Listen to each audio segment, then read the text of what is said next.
मैं doctor Hakim Aslam Javed world of Unani channel से। आप हमारे चैनल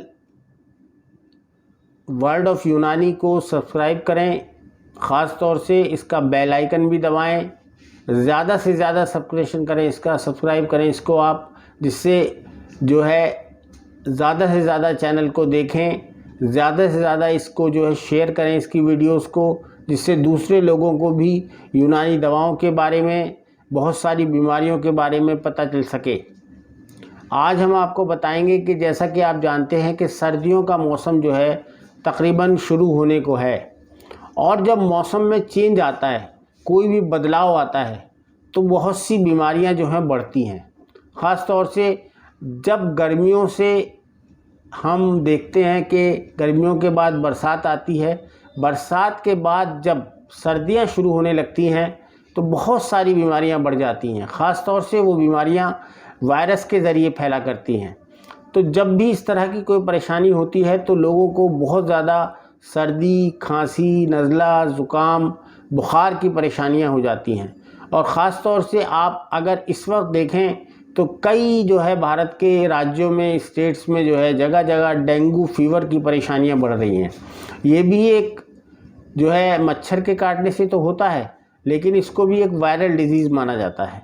तो ख़ास तौर से वायरल डिजीज़ से बचने के लिए जब सर्दियां शुरू हो जाएं तो हमें क्या करना चाहिए? उस वक्त जो है हमें अपने शरीर का एक सुरक्षा कवच बना लेना चाहिए। मतलब हमको अपने शरीर की सुरक्षा करने की बहुत ही ख़ास ज़रूरत होती है, और हमारी रोग प्रतिरोधक क्षमता जो है, इम्यूनिटी पावर जो है, वो इस वक्त बहुत ज़्यादा होनी चाहिए। और अगर ज़्यादा हमारी इम्यूनिटी पावर होगी तो हमें जो है वायरस की बीमारियों से कोई नुकसान नहीं होगा, हम बिल्कुल जो है सेहतमंद रहेंगे।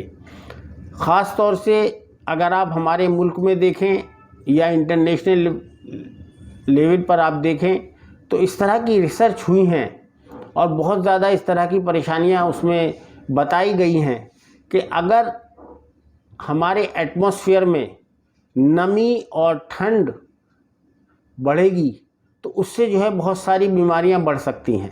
ख़ास तौर से कोविड-19 भी बढ़ सकता है। तो इसलिए जो है कि आपको क्या करना चाहिए, ठंड से बढ़ते ख़तरे के लिए हम क्या कर सकते हैं? मुंबई में इंडियन इंस्टीट्यूट ऑफ टेक्नोलॉजी में हुए एक रिसर्च के अनुसार नमी और उमस भरे मौसम में वायरस फैलने का ख़तरा बढ़ जाता है, और इसमें कोरोना वायरस भी फैल सकता है। एटमॉस्फेयर में नमी की ज़्यादती अधिक होने की वजह से खांसने और छींकने से निकले ड्रॉपलेट्स को सूखने में अधिक वक्त लगता है, मतलब ज़्यादा टाइम लगता है जब इंसान कोई छींकता है या खांसता है तो उसकी वजह से। और इसमें मौजूद जो वायरस होता है वो जो है जल्दी से सूख कर ख़त्म नहीं होता है, और इससे जो है इन्फेक्शन फैलने का जो ख़तरा है वो बहुत ज़्यादा बढ़ जाता है। आईआईटी भुवनेश्वर और एम्स के डॉक्टरों के मुताबिक भी यही दावा किया गया है कि सर्दी के मौसम में कोरोना वायरस बहुत तेज़ी से फैलता है। वायरस फैलने के क्या ख़ास वजूहात होती हैं? हाल ही में हुए रिसर्च के मुताबिक ये भी सामने आया है कि बंद कमरों में इन्फेक्शन का ख़तरा ज़्यादा बढ़ जाता है। अगर एटमॉस्फेयर में जो है नमी बढ़ेगी तो उसकी वजह से एयरोसॉल ट्रांसमिशन के लिए परिस्थितियां बन जाती हैं।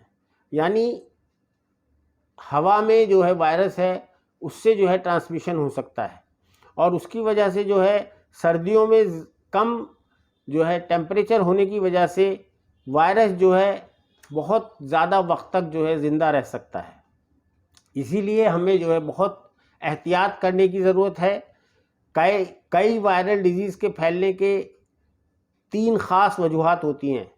पहला, मौसमी चेंजेस, मौसम के जो चेंज होते हैं, और दूसरा होता है कि इंसान का क्या व्यवहार है, और तीसरा होता है मौसम के साथ क्या व्यवहारिक परिवर्तन होते हैं, मतलब क्या जो है मौसमी चेंजेस होते हैं।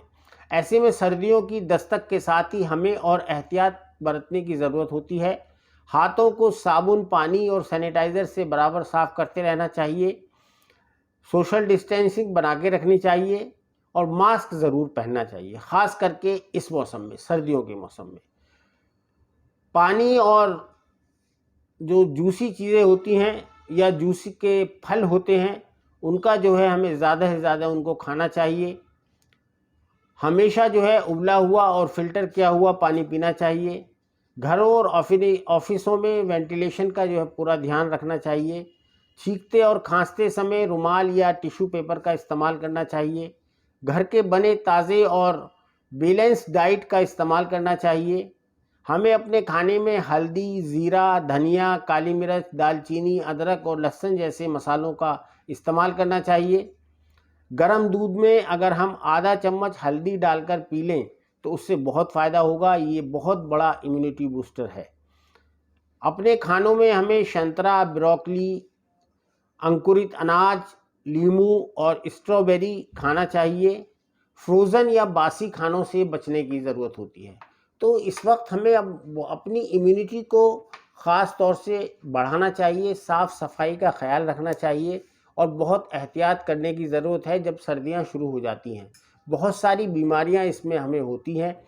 अपने किसी भी करीबी हकीम या डॉक्टर से संपर्क करना चाहिए और ख़ास तौर से जो इस तरह के डॉक्टर हैं जो मतलब जिसको आप कह सकते हैं कि वो जो है मुस्तनद डॉक्टर नहीं है, उनसे राब्ता नहीं कायम करें। जो मुस्तनद डॉक्टर हैं हमेशा उनसे ही इलाज करने की ज़रूरत होती है। शुक्रिया।